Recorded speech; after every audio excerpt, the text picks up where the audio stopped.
Con el Diplomado en Derechos Humanos, Derecho Constitucional y Derecho Procesal Constitucional. Buenos días, señoras y señores abogados. En esta oportunidad va a exponer el doctor Juan Fidel Torres Tazo, superior del 9º Juzgado Constitucional de la Corte Superior de Justicia de Lima, actualmente juez superior de la Segunda Sala Contenciosa de Lima, Sala Civil de la Corte Superior de Justicia. Docente universitario y en la Academia de la Magistratura en los cursos de Derecho Constitucional y Derecho Procesal Constitucional. El tema de hoy, como repito, es la acción de amparo. Con ustedes el doctor Juan Fidel Torres Tazo.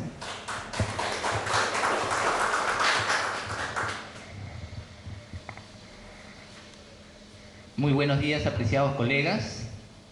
Es un privilegio estar presente aquí en estas horas de la mañana y sobre todo felicitarlos por la motivación que tienen para el estudio del derecho y en esta oportunidad de un derecho trascendental, de un ámbito no tan relevante como es los derechos humanos y el derecho constitucional.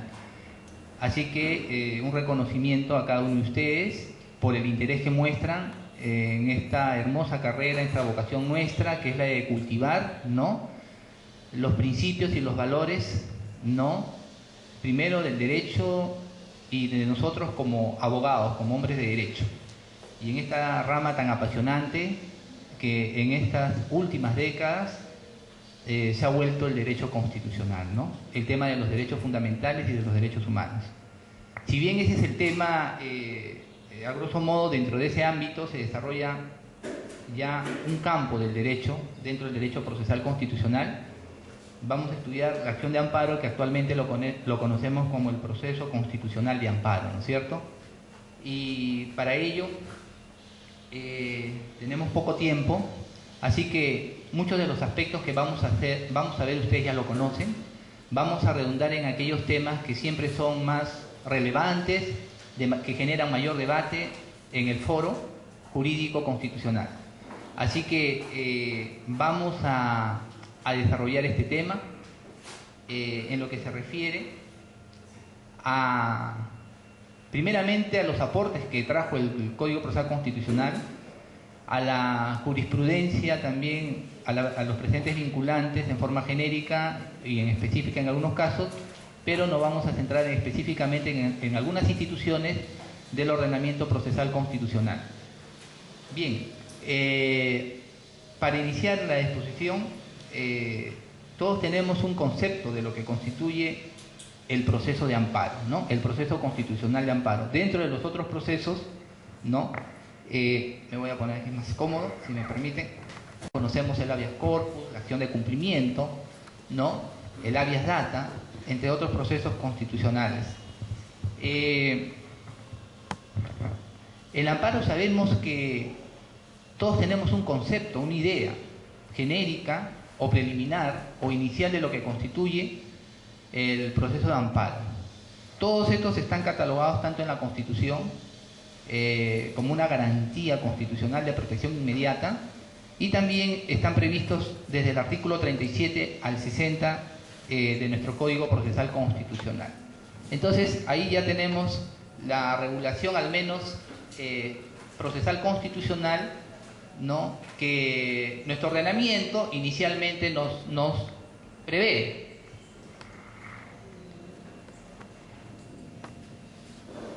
Ya entendemos que el proceso de amparo es el derecho fundamental, es una garantía de actuación inmediata cuya finalidad es que el afectado, ¿no?, pueda accionar en forma inmediata, expeditiva, la protección de sus derechos fundamentales, ¿no?, ante la amenaza o violación o vulneración, ¿no?, de un derecho fundamental por la autoridad, ¿no?, o inclusive ante determinadas personas.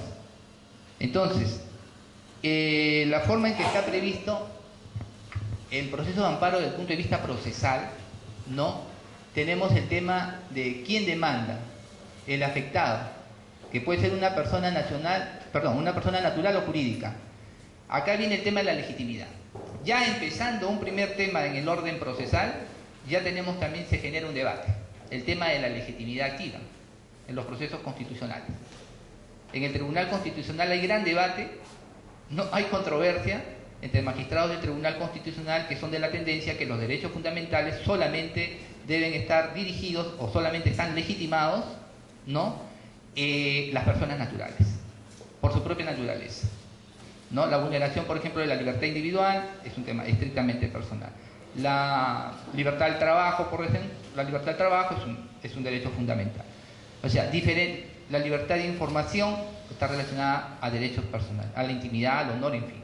Entonces, en consecuencia, la tendencia ahorita mayoritaria es que algunos derechos, ¿no?, también pueden ser protegidas las personas jurídicas, ¿no es cierto?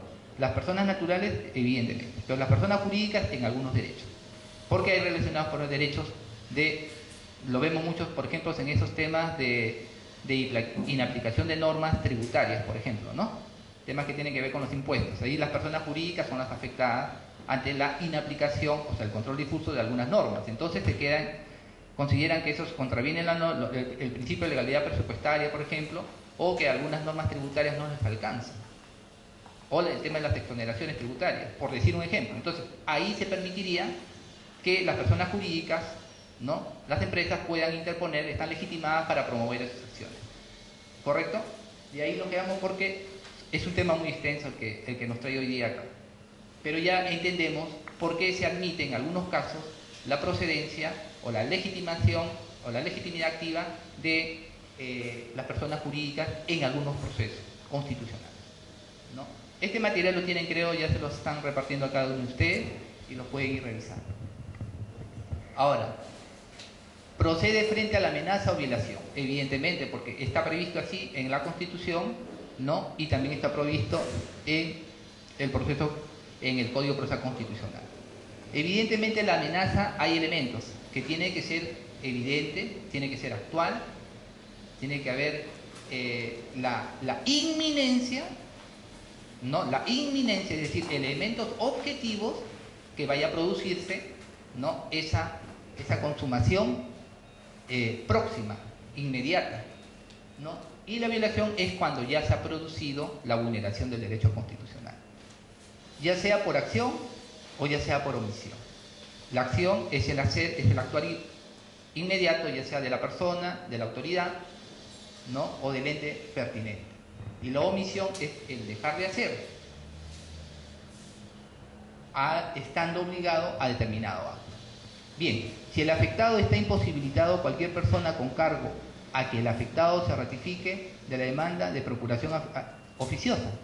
Si el afectado está imposibilitado, cualquier persona con cargo a que el afectado se ratifique de la demanda es la procuración oficiosa. Es decir, está condicionado a la ratificación de la demanda por el propio afectado. Alguna imposibilidad, ¿no?, ha impedido que interponga la acción.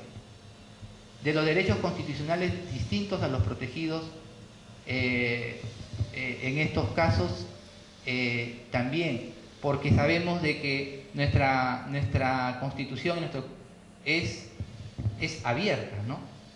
No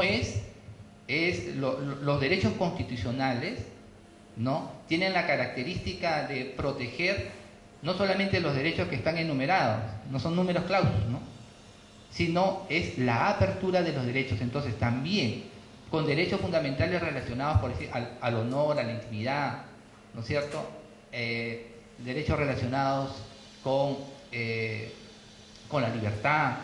Todos estos elementos están relacionados y por consiguiente también el tema de la objeción de conciencia. La libertad religiosa, por ejemplo, ahora se protege y lo desarrolló el Tribunal Constitucional, ¿correcto?, que la objeción de conciencia, ¿no?, en relacionada a la libertad religiosa tiene protección constitucional. Ahora hay una ley inclusive, ¿no?, que regula la libertad de creencia, la libertad religiosa, ¿no?, y un reglamento. Entonces, todos esos derechos también son de desarrollo, ¿no? Ahora, realizada por una autoridad, funcionario, persona natural o jurídica. O sea, esta vulneración de estos derechos también puede ser ejercitada contra las personas u autoridades, autoridad, funcionario o persona natural o jurídica. Finalidad, reponer las cosas al estado anterior de la violación o amenaza o violación del derecho constitucional. Entonces, esa es la finalidad, reponerla. Por eso hay mucho debate entre el reconocimiento de derechos en esta parte y cuando a uno se le desconoce determinado. Es reponer al Estado anterior la violación o amenaza del derecho constitucional. O sea, se repone, se restituye el derecho afectado o violado. No es que se reconozca. Hay algunos casos excepcionales donde se dan determinados supuestos por los elementos objetivos del proceso en donde pueda reconocerse algún derecho, como los temas pensionarios o previsionales, por ejemplo. Por ejemplo, la ONP en tema previsional deniega el derecho a la administración, a la pensión de jubilación. Va al Poder Judicial y el Poder Judicial, o en el proceso constitucional de amparo, ¿correcto? En los temas previsionales reconoce el derecho pensionario. ¿Me entiende? Es evidente. Ahí no está reconociendo no está reponiendo el Estado un derecho, porque no había ningún derecho reconocido pensionario. Recién el Poder Judicial, en la sentencia judicial, en el fallo, está reconociendo el derecho pensionario. Pero ahí se atiende a la naturaleza de la pretensión constitucional, ¿no? Previsional. Entonces ahí sí hay un reconocimiento del derecho. Pero en principio es reponer los derechos, ¿no? Bueno, el trámite en primera instancia, la interposición de la demanda, ¿no? Hay plazo de 60 días hábiles, sabemos.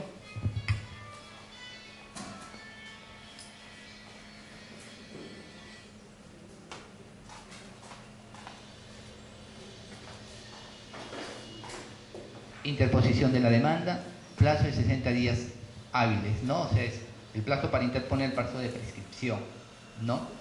La contestación son, ya ustedes conocen, los 5 días hábiles, ¿no? Ahora, la sentencia declara improcedente, fundada o infundada la demanda. Pueden convocarse a las partes a audiencia única, ese es un tema excepcional. Este tema también se discute mucho, porque siendo el proceso constitucional de amparo su naturaleza, la inmediatez, ¿no? Convocar a una audiencia única a las partes, evidentemente desnaturaliza el proceso constitucional de amparo, ¿no? Es la objeción que parte de los juristas constitucionalistas, procesalistas observan, ¿no? Yo coincido con ello, porque en la práctica, yo como juez titular constitucional, yo no he tenido ninguna audiencia. Algunos jueces lo utilizan para fines que no son útiles al proceso. Algunos jueces, he visto, algunos colegas, materia constitucional, citan en los temas previsionales. Entonces, con los temas previsionales, a los representantes de la ONP o para temas de esta naturaleza, en mi concepto considero que no es relevante, ¿no? Si se requiere el expediente administrativo bien o si se requiere, ya con ello resuelve el juez, ¿no? Y no ha tenido una utilidad práctica. Así que para mí una propuesta es la derogatoria de esta audiencia. No tiene ningún fin práctico, y más aún en un proceso constitucional. Y eso lo hablo de la experiencia jurisdiccional, que es la que le interesa a ustedes, ¿no es cierto? Ahora bien, la sentencia en 3 días hábiles, 5 días. Bueno, evidentemente yo reconozco, evidentemente, que hay una sobrecarga procesal. Mi propio juzgado también lleva un retardo, un atraso también considerable. Aún así, el año pasado, a pesar del retardo y la carga procesal que tiene mi juzgado, mi despacho, manejamos 3.000 expedientes aproximadamente, fuimos el juzgado, nuestro juzgado fue el que obtuvo el reconocimiento y las felicitaciones por la mayor productividad, ¿no? Y aún así seguimos con carga procesal, solamente somos 10 juzgados constitucionales y hay una sobrecarga procesal impresionante, ¿no? Ahora con el tema de los fonavistas, con el tema del concurso, creo que hoy día o mañana se lleva a cabo el de los directores del sector magisterial, ¿no? Ministerio de Educación y todo ese tema. Entonces hay cantidad de procesos constitucionales impresionantes. Entran entre 20 y 30 demandas diarias en materia constitucional. El 50% de la carga procesal la reciben los juzgados constitucionales y solamente somos 10 en la especialidad, cuando deben formarse, por lo menos, crearse 5 juzgados constitucionales más. Y ahí estamos realmente, a pesar que bregamos para que se creen nuevos, por lo menos 5 órganos jurisdiccionales más en materia constitucional, no se ha logrado ello por un tema presupuestal y de política institucional, lamentablemente. Bien, entonces, estos plazos evidentemente no los vamos a poder cumplir estrictamente. Lo ideal es cumplirlo porque la naturaleza es que estos procesos son prioritarios por su naturaleza de protección constitucional, ¿no? Entonces, después de esto, sabemos que hay una etapa de saneamiento, ¿no? Porque acá, aquí, ¿cómo se llama? En la contestación puede haber defensas previas, ¿no? Excepciones. Inclusive se puede pedir la nulidad del auto emisorio. Ese es algo inaudito, ¿no? No sé cómo un código procesal constitucional que pretende que sea más expeditivo por la naturaleza se pueda permitir. Bueno, excepciones es posible porque son derechos de defensa también, ¿no? Pero una nulidad de un auto emisorio en un proceso constitucional, se puede hacer un proceso civil, pero un proceso constitucional, ¿cómo? El juez está calificando la posición. ¿Y cómo se va a permitir que se prevea que es posible la nulidad del auto emisorio? Eso, por ejemplo, también debe derogar. Si estamos nosotros propendiendo a que sea más expeditivo, permitiría a la parte emplazada, a la parte demandada o a un litis consorte necesario, en fin, pedir la nulidad, ¿no?, del auto emisorio. Así que esos son aportes que son debatibles y se pueden evaluar. Pero si la finalidad es que hacer más expeditivo el proceso constitucional, carece de sentido, ¿no? Sería contraproducente, ¿no? Instalar ahí una audiencia, claro, es una audiencia única en un proceso constitucional. Y aún, lo que es peor, permitir la nulidad del auto emisorio. Bueno, en la segunda instancia, ustedes saben, la elevación de los autos, los plazos siempre son rigurosos, ya saben ustedes, lamentablemente no se cumplen, estamos en una sobrecarga impresionante, y expresión de agravios del apelante, 3 días hábiles, el traslado y la fijación de fecha para la vista de la causa, ¿no? Vista de la causa se puede solicitar, lógicamente, el informe oral, sentencia que declara improcedente infundada la demanda. Si declara improcedente infundada y procede pues el recurso agravio constitucional, ¿no?, el RAC, y 10 días hábiles para ello.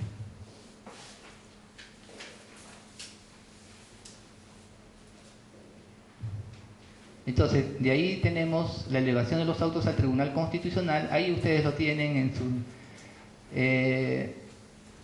se puede sustentar en la nulidad de la resolución recurrida por vicio, ¿no?, y devolver los actuados. O auto de verificación de procedencia de RAC, es decir, si cumple con todos los requisitos que exige nuestro ordenamiento para que se pueda conceder. Vista de la causa, notificación, sentencia que declara improcedente, infundada o infundada la demanda. Bien. Los derechos protegidos en el amparo son aquellos que no se encuentran protegidos en el proceso de habeas corpus ni en el de habeas data. Es decir, todos los que aquellas no tengan una protección propia, regulada en nuestro ordenamiento procesal, no se permite el amparo. El amparo procede, según el artículo 37, contra los siguientes derechos: igualdad y no discriminación, libertad religiosa, información, opinión, expresión, libre contratación, creación artística e intelectual, inviolabilidad de las comunicaciones, reunión, honor, intimidad, voz, imagen, asociación, trabajo, sindicación y huelga, propiedad y herencia, petición,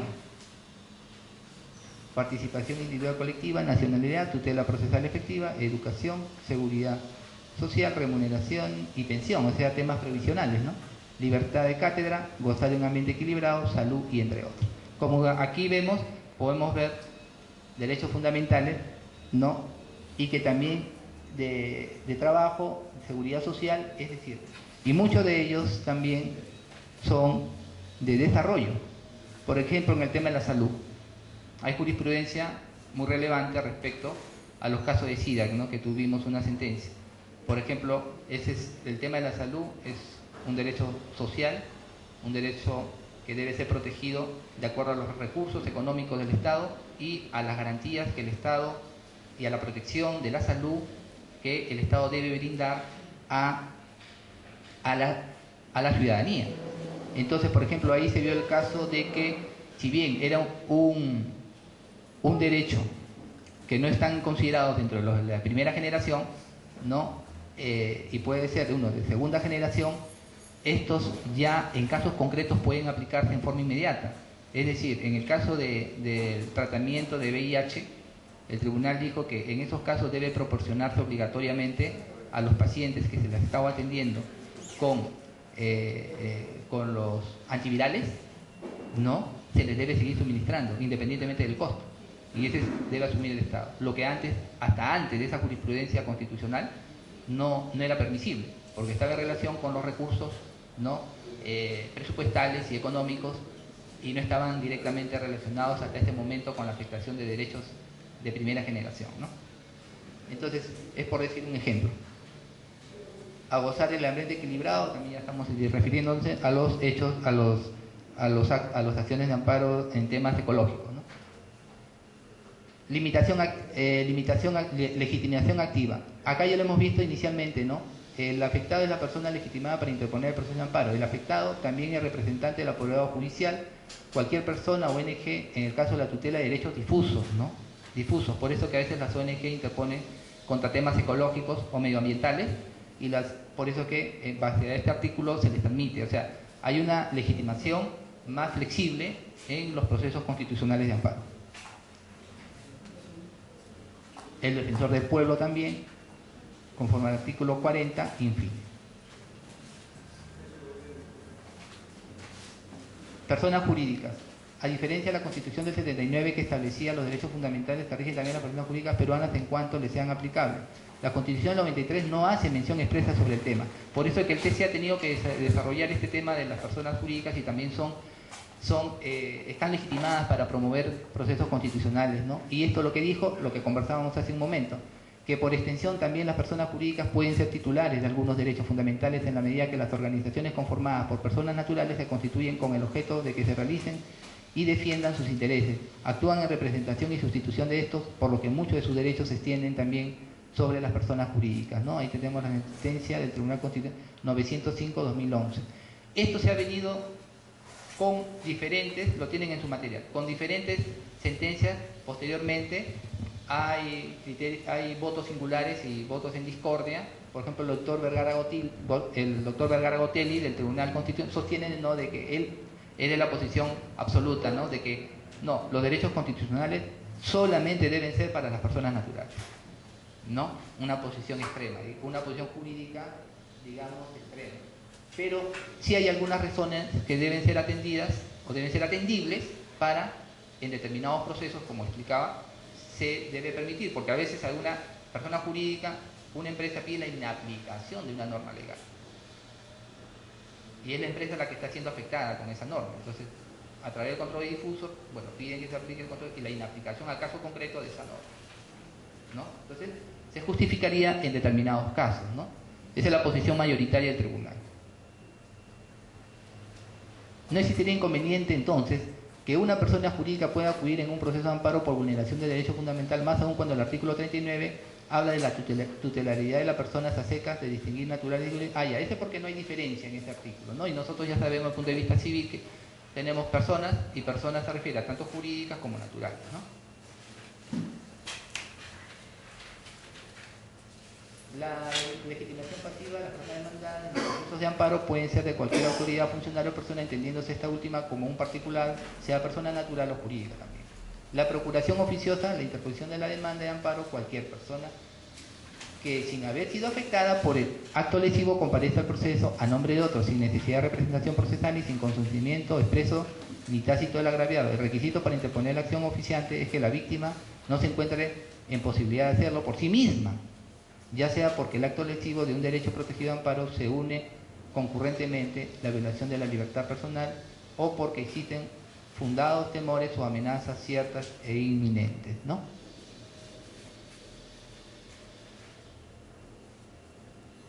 Un familiar directamente de una persona que está en estado de salud, digamos, posiblemente esté una muerte cerebral o un estado de salud grave, ¿no? Permite accionar a los familiares también en una acción de protección si se está vulnerando alguna garantía, ¿no? O a un tipo de derecho. El plazo de prescripción de 60 días. Y el plazo de prescripción contra resoluciones judiciales, ¿cuánto sería? Ustedes ya que conocen esto. Pero cuando hay resoluciones judiciales hay un plazo especial, ¿no? Ahí está, ¿no? Ahí lo tienen, ¿no? 30 días. Por eso ustedes siempre tienen que manejar bien los plazos, ¿no? Para que después en todo caso no le observe el tema. Contra resoluciones judiciales es 30 días hábiles, ¿no? Desde la notificación que ordena el cumplimiento de lo decidido. Y 60 días hábiles para los otros casos. Vamos a incidir sobre algunos temas porque el tiempo realmente es corto. Yo estoy en otro, me he venido de La Molina, casi no vengo hoy día, pero para cumplir con todos ustedes estoy llegando para hacer la exposición. El plazo para descomputarse, el plazo se computa desde el momento en que se produce la afectación aun cuando la orden respectiva haya sido dictada con anterioridad, ¿no? Es decir, en el momento en que se produce la afectación. Por ejemplo, cierre de un establecimiento comercial, la decisión ya ha sido tomada, pero el plazo recién empezará a contarse desde su realización efectiva, más no de la fecha en que fue dictada la orden. Claro, la orden puede ser de hace un mes, 15 días, pero se cierra, se efectiviza, se verifica el cierre y de ahí corre, porque ahí se produce la afectación, ¿no? Si la afectación o la orden ampara son ejecutadas simultáneamente, el cómputo evidentemente del plazo se inicia desde dicho momento.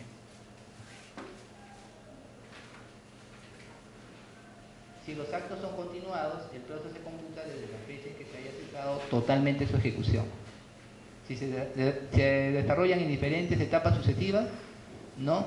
Hay una afectación continua, entonces estará expedito el plazo desde que se consumó totalmente la ejecución, el acto lesivo. Y si todavía continúa, desde está expedita la acción. La amenaza de la ejecución de un acto lesivo no da inicio al cómputo del plazo. Si la afectación se produce, se deberá empezar a contar el plazo. O sea, la amenaza de ejecución de un acto lesivo no da inicio al cómputo del plazo, pero si la afectación se produce, se deberá empezar a contar el plazo. Hay que diferenciar la amenaza, cuando hay amenaza, indicar en qué consiste la amenaza, cuándo se produció la amenaza, ya. Porque si ya estamos hablando de que ya se ha consumado, ahí sí nos van a computar el plazo, ¿no? Si el agravio consiste en una omisión, el plazo no transcurrirá mientras subsista. El tema del agotamiento de la vía previa. Cuando la vulneración es irreparable o es irreversible, no vamos a esperar el agotamiento de la vía previa, ¿no es cierto? Porque la vulneración es evidente. Pero cuando hay vía previa, como en los, digamos, contra resoluciones de actos administrativos, generalmente ahí hay vías previas que agotar, ¿no? ¿Correcto? Pero si hay otro tipo de vulneraciones, entonces si es irreparable ya el daño, o si es irreversible y es evidente la afectación al derecho constitucional, entonces no es exigible la vía previa. No es exigible la vía previa, ¿no?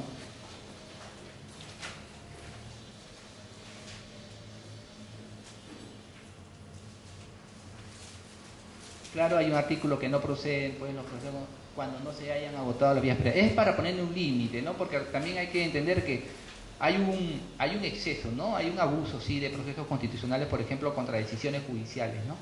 El 30% de la carga procesal se aboca a lo que constituye las decisiones judiciales, son amparos.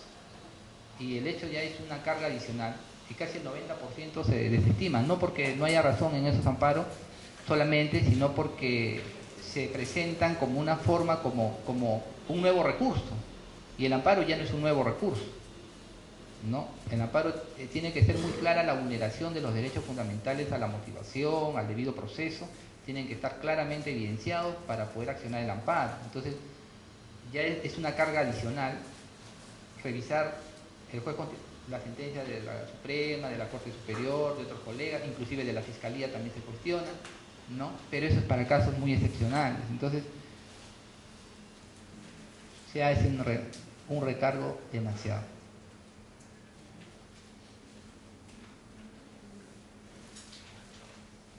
Lo que le decía es el inciso B, ¿no? No se olviden, no será exigible agotar las vías previas cuando por el agotamiento de la vía previa la agresión pueda convertirse en irreparable. Es decir, ustedes nos van ahí a requerir improcedencia liminar, inadmisibilidad. Puede también haber inadmisibilidad, ¿no? Como una forma de salvar la demanda de amparo y poder subsanar, el juez requiere algunos documentos o información indispensable, ¿no? Y la improcedencia ya la conocemos, ¿no? Característica del amparo: no se admite reconvención, no se procede a declarar el abandono, sí se concede el desistimiento, procede la acumulación subjetiva de oficio, procede la intervención litis consorcial facultativa, ausencia de etapa probatoria, procede medios probatorios sobre hechos nuevos, tramitación preferente, la tramitación preferente. Bueno, realmente que proceden a estos temas y no proceden otros temas. Los que proceden como la acumulación es un tema bien discutible, porque generalmente son muy pocos los procesos de acumulación. Esto lo utiliza más bien el tribunal para acumular los procesos previsionales o laborales que tengan similar naturaleza, ¿no? Y las pretensiones sean muy similares. Eso se utilizó mucho cuando los procesos previsionales hace 4 o 5 años fueron derivados de los procesos de los juzgados constitucionales. En el tribunal llegaron y todos los derivó a los juzgados contenciosos administrativos, ¿no? Generando una sobrecarga considerable. Entonces, eso es lo que debe evitarse. Entonces, es muy difícil que se dé un tema de acumulación subjetiva, porque tiene que darse también las identidades que establece el Código Procesal Civil, que es de aplicación supletoria, y también el procesal constitucional.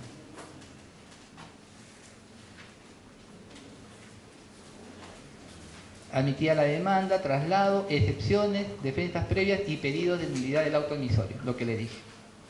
Esta parte para mí de la nulidad del auto emisorio es evidente que debe derogarse. Es contraproducente, desnaturaliza el proceso de amparo, ¿no? Y lo hace más extenso. El juez puede realizar actuaciones que considere indispensables, inclusive citar audiencia. Eso también parte debe eliminarse. No tiene sentido que citar una audiencia, ¿no?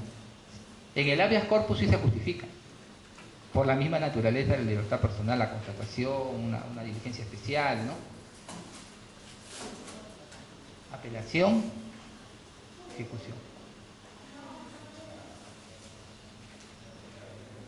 Sin perjuicio del artículo 22, la sentencia firme que declara fundada la demanda debe ser cumplida entre los siguientes días. Ahí está el 607 del 2009, la actuación de la inmediata de la sentencia, una vez que la sentencia se estima, es fundada. Ese es un aporte muy significativo del Código Procesal Constitucional. En la práctica, inclusive muchos letrados, muchos abogados no utilizan mucho la ejecución inmediata en los diferentes procesos cuando se estiman las demandas. Entonces, una forma de evitar que el daño se haga irreparable mientras que la sala revisa o si revoca y llega al Tribunal Constitucional, que pasarán 2 o 3 años por lo menos, y resuelva, una forma, si es estimada la demanda, o sea, si es fundada la demanda, pidan pues la ejecución inmediata, de acuerdo al artículo 22, ¿no? ¿Correcto? Y así sus patrocinados o los afectados no se verán vulnerados en sus derechos, ¿no? O que la continuación de la afectación a sus derechos fundamentales no se vea, agravada por el transcurso del proceso y del tiempo, ¿no?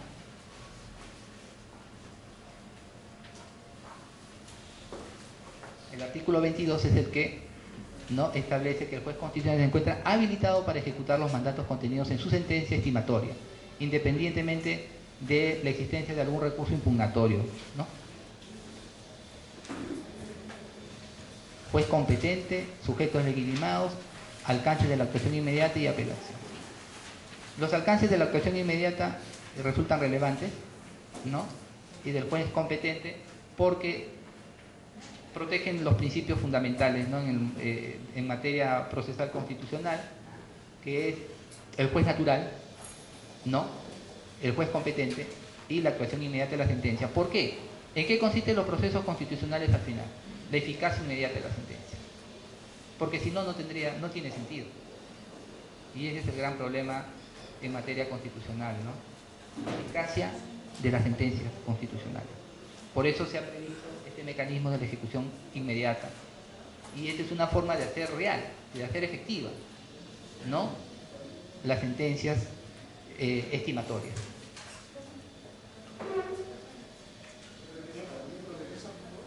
La sentencia de segundo grado que confirma la decisión del juez que se viene ejecutando, dicha ejecución se convierte en definitiva.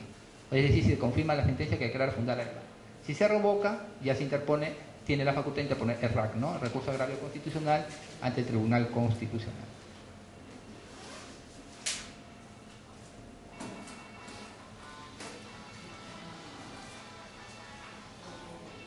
Rápidamente dos temas. Pues planteo, por ejemplo, se interpone una acción de cumplimiento, pero en realidad el juez observa que se trata de un proceso de amparo. Entonces acá hay un dilema. Si usted interpone una acción de cumplimiento que tiene requisitos específicos, ¿no es cierto?, que hay un mandato claro, expreso, hay una fecha cierta, una obligación exigible y demás que pone el Código Procesal y el Tribunal Constitucional también en sus sentencias, ¿no? Y uno interpone el proceso de cumplimiento, la acción de cumplimiento.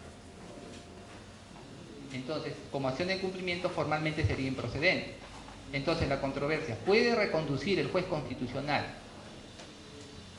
una demanda o un proceso de cumplimiento a un proceso de amparo si él verifica que hay elementos que la pretensión en sí constituye un proceso constitucional de amparo de lo que objetivamente está verificando? También le llaman reconversión o conversión, ¿no? Normalmente la pretensión puede adecuarse, pero el proceso podrá reconducirse. Esto ha generado debate también. Inicialmente el Tribunal Constitucional decía de que solamente el Tribunal Constitucional puede reconducir un proceso, digamos, de acción de cumplimiento a acción de amparo o también en caso de habeas corpus a otro tipo de procesos constitucionales. Entonces había cierta restricción o limitación o impedimento del juez constitucional. Lo que puede hacer el juez constitucional es adecuar en todo caso, ¿no?, la pretensión. Pero no permitía en forma abierta, no había una regulación específica y ya el tribunal lo ha desarrollado. Por ejemplo,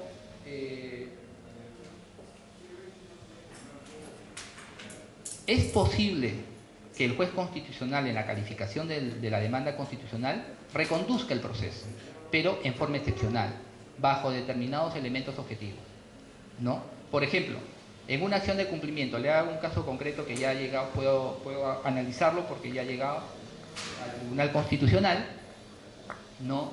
Es un caso que estuvo en mi juzgado. Entonces, era una pretensión constitucional de 114 trabajadores de Sedapal, ¿no?, que interpusieron una acción de cumplimiento. Eran trabajadores de Sedapal representados por el sindicato. Sin embargo, el sindicato se incorporó posteriormente, pero ellos interpusieron individualmente como trabajadores, ¿no?, y que estaban también incursos en el listado de los ceses colectivos, pero ya estaban ellos dentro de los listados. Pero ellos habían pedido su reincorporación efectiva y Sedapal no la había ejecutado durante buen tiempo, varios años. Entonces piden la acción de cumplimiento. ¿Por qué? Porque Sedapal, si bien reconocía que tenían que ser reincorporados, firma un acta donde los representantes legales, el gerente y todas las facultades, todos los funcionarios competentes para suscribir y dar validez a esa acta, reconoce que estos trabajadores deben ser reincorporados progresivamente, ¿correcto? Y progresivamente en un plazo entre 2 y 3 años, 1, 2 y 3 años, y de esa forma, ¿no? Y ahí se establece cada uno y se firma un acta. Y firman los representantes, y firman los trabajadores, y firma el sindicato. Entonces ellos interponen una acción de cumplimiento para que se cumpla ese acta y se les reincorpore de esa forma. Pero evidentemente esa demanda no calzaba con los presupuestos de la acción de cumplimiento, porque no puede haber una reincorporación progresiva. Tiene que haber una fecha cierta, un mandato cierto, ¿me entienden? No configuraba, no calzaba con los elementos de la acción de cumplimiento. Y por consiguiente, pero era evidente que el derecho que tenían a ser reincorporados era evidente, porque estaba reconocido en el propio acta. y estaban en los listados. Entonces, pero no calzaba o no daba con los presupuestos de la acción de cumplimiento. Y era evidente que se estaba afectando un derecho constitucional de la libertad del trabajo, ¿no? Y por consiguiente ahí yo reconduje, ¿no?, a una acción de amparo. A pesar de la oposición de CEDAPAL, emití sentencia fundada, hice la reconducción en la sentencia debidamente motivada, ¿no?, y de que era objetivo y era evidente de que se trataba de una vulneración de un derecho a la libertad del trabajo, ¿no?, y declaré fundada la demanda contra los 114 trabajadores. Entonces, bueno, mi preocupación, mi duda era porque era si podían anular la sentencia o podían revocarla. La Corte Superior, con buen criterio, confirmó en parte, pero me revocó respecto a algunos trabajadores, porque consideraban que a ellos no les correspondía, en razón a que había discusión si estaban o no estaban en los listados. Entonces ese grupo de trabajadores interpuso agravio constitucional.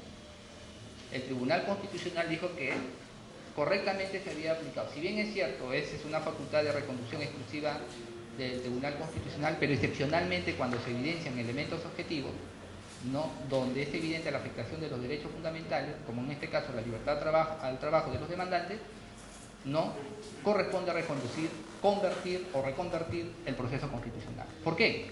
Porque la protección a la que propende toda esta regulación procesal sirve al reconocimiento y a la efectivización de los derechos fundamentales. El proceso sirve a los derechos fundamentales, no los derechos fundamentales se sirven a una forma, ¿correcto? Entonces, en esos casos sí, ¿no? Hay ciertos límites. Entonces, es posible la reconducción, ¿no? En otros momentos hubiera sido, pues, objeto de una sanción, pero nosotros tenemos, la óptica constitucional es distinta a la óptica procesal civil o procesal penal, ¿no? Aunque el derecho constitucional y el derecho constitucional tiene irradiación, ¿no?, ya sabemos, sobre los demás ámbitos del derecho. Bien, entonces, este tema de la reconducción, el tribunal al final declaró fundada en todas sus partes y confirmó mi sentencia, porque consideró que también habían acreditado, ¿cómo se llama?, los trabajadores, y los 114 trabajadores fueron reincorporados. ¿Y usted qué pasó durante el proceso? Para evitar esta afectación, con la sentencia fundada, yo reincorporé a los 114 trabajadores.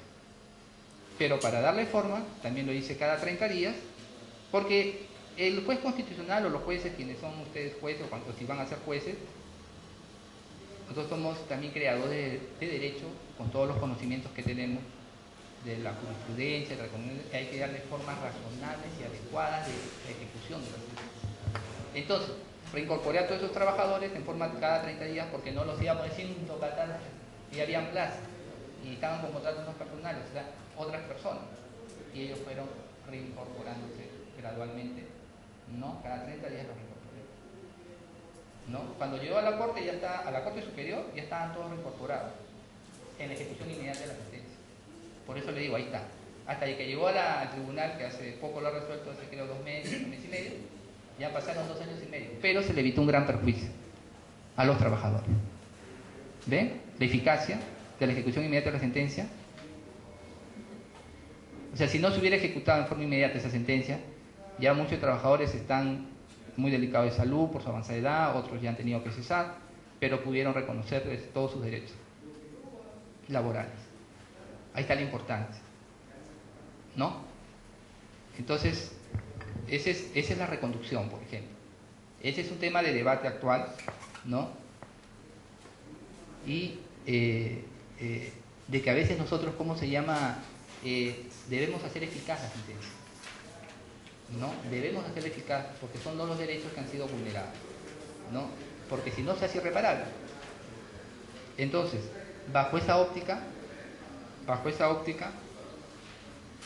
ya que el tiempo ha pasado volando,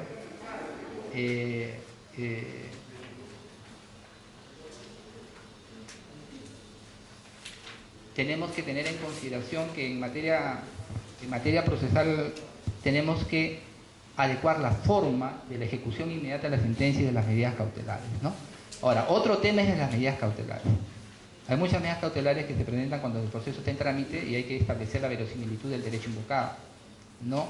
Hay mayores elementos y eso preliminarmente hay que tener elementos suficientes porque preliminarmente es riesgoso poder conceder una medida cautelar, ¿no?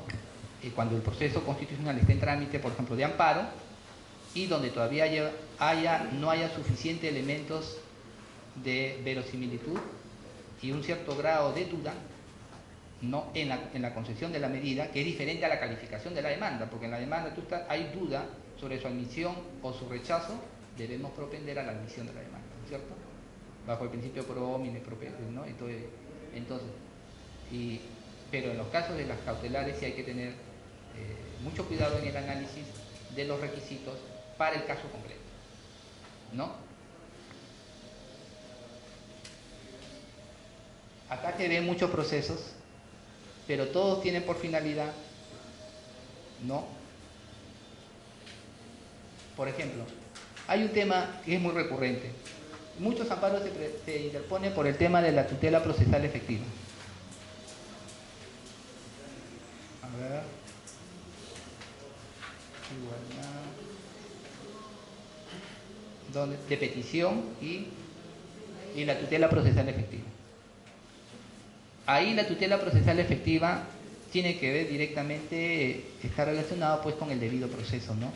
Y dentro de ellos también con la motivación de las resoluciones judiciales. Entonces ahí el juez en cada demanda o en cada proceso tiene que hacer una evaluación de el grado de motivación que tiene la sentencia. Después, si efectivamente, porque la tutela procesal efectiva generalmente se da en los procesos contra resoluciones judiciales, ¿ya? O contra procesos disciplinarios sancionatorios de las entidades públicas, ¿no? Inclusive privadas, ¿no? Entonces, cuando se ha seguido, digamos, en el proceso administrativo sancionatorio, se ha seguido el proceso sin las debidas garantías de defensa del trabajador, del servidor, del administrado, en fin, ¿correcto? Entonces, no se respetan límites a ello. También pasa en los institutos militares, por ejemplo, por los cadetes. Hay muchos temas de reincorporación de cadetes que son sancionados por una falta que al parecer constituye leve, pero le ponen una falta grave y hasta llega el tema de que por llegar tarde lo pueden separar de la institución.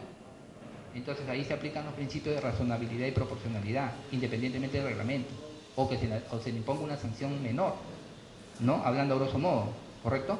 Entonces más o menos eso es lo que se ve mucho, y también igual con los procesos contra resoluciones judiciales se cuestiona muchas veces el criterio jurisdiccional adoptado, ¿no?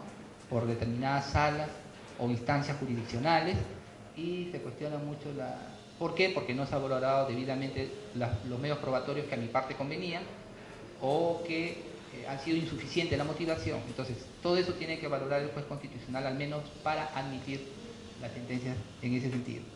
Para eso ya tenemos algunas sentencias del Tribunal Constitucional que nos dan las pautas que deben tener, como sea, el análisis y las sentencias que se emiten en esos procesos, ¿no? Seguridad social, el tema previsional es un tema recurrente.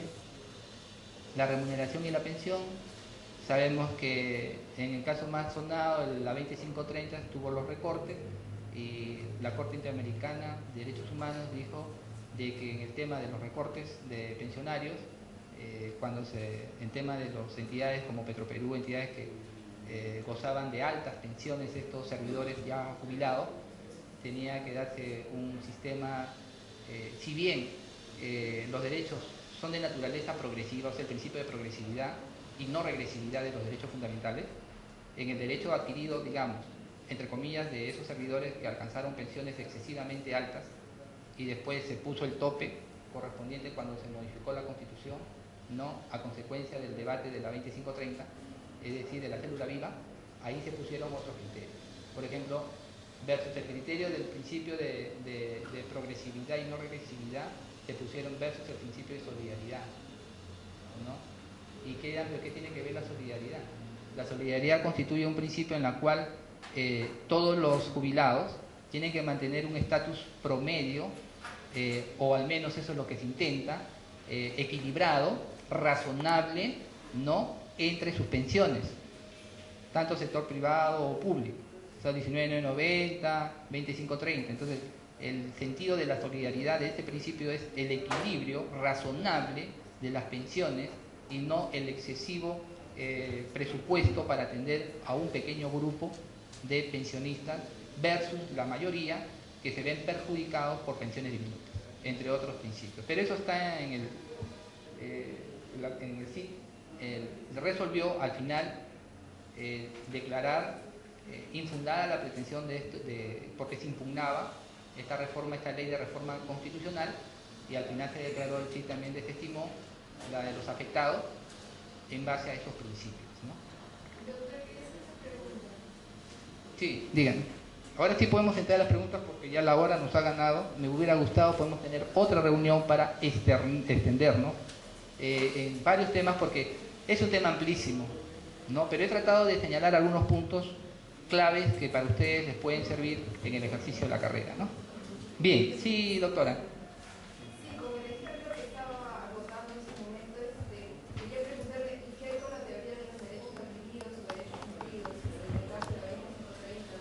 Se aplica sencillo. En esta sentencia del CID, que es conocida, está publicada en la sentencia del Tribunal Constitucional, también la sentencia del CID. Ahora tenemos todos acceso rápidamente, podemos llegar, ¿no? Se aplicaron los derechos adquiridos. Ahí hay una reevaluación de los derechos adquiridos. Ya sabemos que todos los derechos fundamentales no son absolutos, ¿correcto? Entonces, el tema de los derechos adquiridos también tiene un límite en los temas previsionales y pensionarios, ¿correcto? Y los límites son la razonabilidad, la proporcionalidad, el principio de solidaridad que se aplicó, que toda la sociedad, ¿no?, en su conjunto tiene el deber y la obligación moral de propender a la igualdad, ¿no?, de las pensiones por un tema de subsistencia, de atención social, de ayuda mutua entre los conciudadanos. Y no se puede permitir en un Estado de Derecho constitucional una diferencia tan evidente, tan notoria, que no se justifica.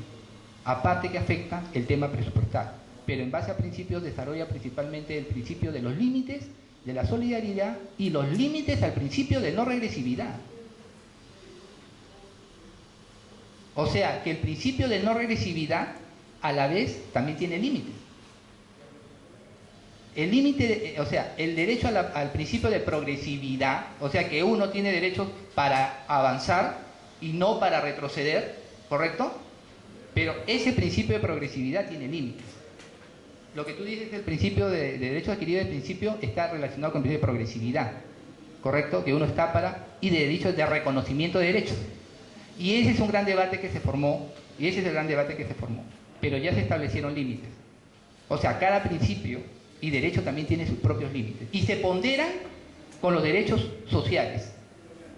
Un pequeño grupo de beneficiarios no puede tener pensiones tan elevadas respecto a una mayoría de jubilados de los diferentes regímenes pensionarios que ganan pensiones mínimas o perciben pensiones mínimas. Y eso afecta el derecho de igualdad y de equidad.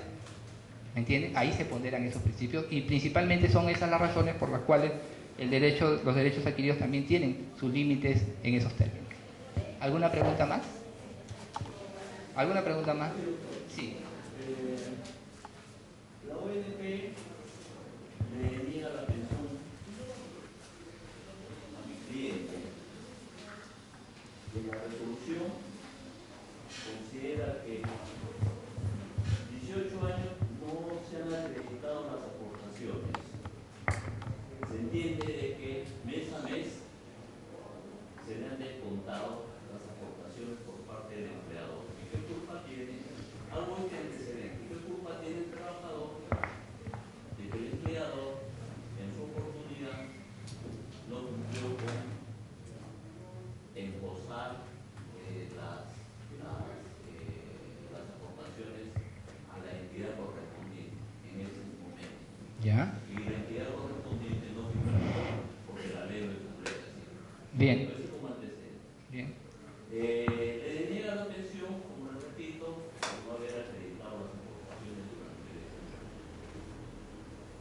Se demanda la acción de amparo, cae en el juzgado la doctora Saldaña, y la doctora Saldaña declara inadmisible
primeramente... Si le hubiera llegado ese caso a su Ya. juzgado, doctor. Muy bien, muy bien, con mucho gusto. Gracias, colega. Primeramente le podría decir que no podemos prejuzgar en el sentido de lo que va a resolver la doctora Saldaña, que es mi colega, y evidentemente, ¿cómo se llama? No podemos, esperemos la sentencia. Ahora, usted dice... Ya se ha declarado inadmisible. Pero puede subsanar, ¿no es cierto? Tiene el plazo. Subsané, Ya. indicando de que no tengo esos Ya. que se encuentran los originales en el expediente administrativo. Entonces tiene usted que le vayan a rechazar y le vayan la demanda. O sea, que no le vayan a admitir la subsanación. No me van a admitir, el auto omisorio, me van a declarar improcedente el auto omisorio. No, entonces no puede declarar, si es auto admisorio, es auto de improcedencia, doctor. Ya no sería admisorio porque se estaría rechazando la demanda, ¿no es cierto? Entonces, bueno, en el tema previsional hay precedentes vinculantes, ¿no es cierto? Usted lo sabe. El tema de que si le retenieron o no le retuvieron o le retenieron, eso ya ha quedado resuelto por el Tribunal Constitucional. No tiene que hacer nada el tema de que a él no le hayan retenido el tema de las retenciones que por prestaciones de salud o por, ¿cómo se llama?, por pensiones, por el tema de pensiones, tenga que hacerlo. Lo que usted tiene que hacer es acreditar el vínculo laboral, pero no solamente con certificados de trabajo fidedignos, ¿no? Ya sea, como dice, con copias certificadas, en la forma legal que ha establecido el Tribunal de Excepción los precedentes, sino también con otros medios probatorios que corroboren el vínculo laboral. Si usted logra acreditar el tiempo de vínculo laboral y se va a entender que esos años también han sido aportaciones, pero con otros medios probatorios, no solamente con certificados de trabajo, sino con otros medios probatorios, correcto, planillas, declaraciones ante el IPS, ¿no?, del empleador, del trabajador, todos los documentos que conocemos nosotros. ¿Por qué? Si nosotros solamente con un documento, con un certificado de trabajo, pretendemos acreditar tener derecho a la pensión de jubilación, sería insuficiente, según el precedente vinculante, ¿correcto? Tenemos que eso consolidarlo y corroborarlo con otros medios probatorios que acrediten fehacientemente que ha existido el vínculo laboral. Pero por el lado de la retención eso ya está resuelto, ahí no hay ninguna objeción. Eso no va a ser impedimento para que a su cliente le concedan la pensión de jubilación si logra acreditar el vínculo laboral, que es lo que a nosotros nos interesa. Porque lo otro es una obligación económica que tiene el empleador, si ha cumplido o si no ha cumplido, como en el caso que usted propone. Yo creo que lo justo hubiera sido en la etapa correspondiente, como en amparo no hay etapa probatoria, ¿no?, que la doctora hubiera solicitado el expediente administrativo. En el expediente administrativo aparecen todos los requisitos. Ahí están los certificados de trabajo, están las boletas, están todo. Ya, en mi caso le respondo, yo en esos casos generalmente yo admito. Si me está preguntando algo, yo admito, pero cada uno, justamente, estamos viendo derechos fundamentales. Y uno son las garantías de la Administración de Justicia. Y uno es la autonomía y la independencia. Pero yo generalmente en mi juzgado, por eso me lleno de expedientes, ya en la sentencia veré si es fundada o improcedente o infundada la demanda. Pero en temas previsionales yo generalmente sí admito por un tema de tutela. Previsionales no, salvo que sea muy notorio que falta pues un documento indispensable, por lo menos para establecer pues la legitimidad o por lo menos algún certificado de trabajo, ¿no? Pero en mi caso sí, respetando a mi apreciada colega y amiga, la doctora Saldaña. Bien, creo que si no hay alguna otra pregunta,